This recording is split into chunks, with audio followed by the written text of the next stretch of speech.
So Call of Duty Black Ops 6 is dying. Why, you may ask? Find out in today's video. And what are people truly saying about Call of Duty Black Ops 6? Now, if you look at the top sellers on Steam, you might be thinking that Call of Duty will be in the top 5, or the absolute worst, the top 10.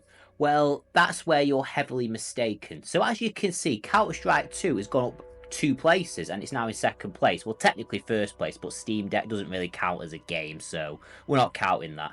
Then we've got games such as Marvel Rivals, which are in the top 5, Cyberpunk, which is really surprising. Then we've got Helldivers 2, which is 8th, FC25, which is 9th, and then we've even got Red Dead Redemption 2 at 13th, and then you go all the way down here and Call of Duty Black Ops 6 is 19th on Steam. You heard me, 19th, and it's gone down 5 places on the Steam charts. And now you might be questioning why this is the case. Well, let's dive deeper into this and let's explore the player numbers and see what's actually going on here. Just to give you guys a heads up, I realised while I was editing this that I only showed you the UK charts, but this is now the global charts, as you can see on screen here, and my point still stands. It's still 19th position, and I'm going to assume that in most countries around the world, it's in a similar position. It might be a position lower or a position higher maybe at most, but I can't see anything else. And in the global one, it's gone down 7 points. It's done even worse in terms of performance. So this just shows you how badly Call of Duty Black Ops 6 is doing both locally, nationally, and on a global scale.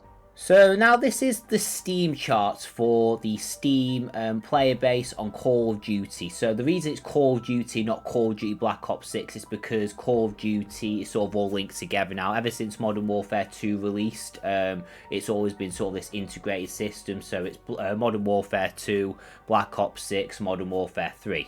So early October, before Black Ops 6 came out, the player counts were just sort of stable on the sort of between 60,000 and 80,000 range, nothing too crazy going on. But then when Black Ops 6 was released, the player count shot up all the way up here, and it actually peaked around the 315,000 mark, and that is a really good number. That's just for Steam alone. Bear in mind, this will probably reflect the console sales for Xbox and PlayStation. But then, pretty much straight away, really, we see a bit of a decline. I mean, it's nothing too crazy at the moment. As you can see, it's relatively stable for now. But then all of a sudden, it goes down, down, down. And during the Christmas season, it's still going down. And we're up to 97,998 players as of Tuesday, the 31st of December, 2024. So it's on a massive downward trend. Now this is a huge problem because in my opinion, Call of Duty should be at its highest now. Think of it this way: people are buying the game for Christmas and all the rest of it. Well, they should be, and they should be playing the game, but unfortunately, because of numerous issues that I've covered on this channel, such as the AI, the cheating situation, and the crappy events and store situation that they've got going on, it's not good for the game whatsoever. And I think this is going to continue unless Activision and Treyarch seriously improve their act on how they treat their players and ultimately update the game in the future. Now these charts actually don't do enough justice in my opinion, as I think Activision and Treyarch need to actually see the reviews of Call of Duty Black Ops 6, because it's quite interesting in my opinion. So let's have a look at this first review. Using AI for artwork and voice work when you are a billion-dollar company is disgusting and soulless, and I completely support this point all the way. I actually made a video on the AI in this game and how voice actors are quitting, especially in Call of Duty Zombies, and how artists are going to lose their jobs because they've made AI-generated images in Call of Duty Black Ops 6 already, and that's probably set to continue. But the point is, it's also reflecting on the player base massively. As a result of your disgusting business practices, Activision, people are clocking onto it and not playing your game as a result. I've just shown you the Steam chart. The player base is going down and down and down, and it's going to continue to go down and down and down until you realise that people do not like it when you disrespect your artists and voice actors using AI as a result. So good job, Activision. If you want to keep going down, get down this way and just ruining your player base, then feel free. This is the way to do it. Here's the next review. This game uses AI for art and possibly will do it for voice liners in the future. They already are, by the way. Steam policy states that it must be stated that if a game uses AI, it must be stated, but it's not for this game. Now, to be quite honest with you, there's not really much about AI policy that I could find on Steam, but this is what I did find, which I found quite interesting. First, we are updating the content survey that developers fill out when submitting to Steam. The survey now includes a new AI disclosure section, where you'll need to describe how you are using AI in the development and execution of your game. It separates AI usage in games into two broad categories. First of all, we've got pre-generated. Any kind of content, art, code, sound, etc. created with the help of AI tools during development under the Steam distribution agreement. You promise Valve that your game will not include illegal or infringing content, and that your game will be consistent with your marketing materials.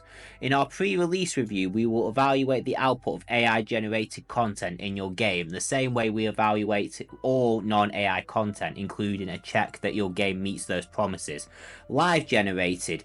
Any kind of content created with the help of AI tools while the game is running, in addition to following the same rules as pre-generated AI content. This comes with an additional requirement. In the content survey, you'll need to tell us what kind of guardrails you're putting in place to ensure your AI to ensure it's not generating illegal content. Oh silly me, I completely forgot to mention this bit as well. It must have slipped my mind. Valve will use this disclosure in our review of your game prior to release. We will also include much of your disclosure on the Steam store page for your game, so customers can understand how the game uses AI. So basically the game is using AI because that's been confirmed 100% at this point, and they've not disclosed it to Valve whatsoever, yet it's allowed on the Steam store. So essentially Activision and Treyarch, or whoever's involved in this game at this point, are lying to you. They're completely discrediting everybody in the game that plays the game right now. There's no respect whatsoever. The lack of honesty is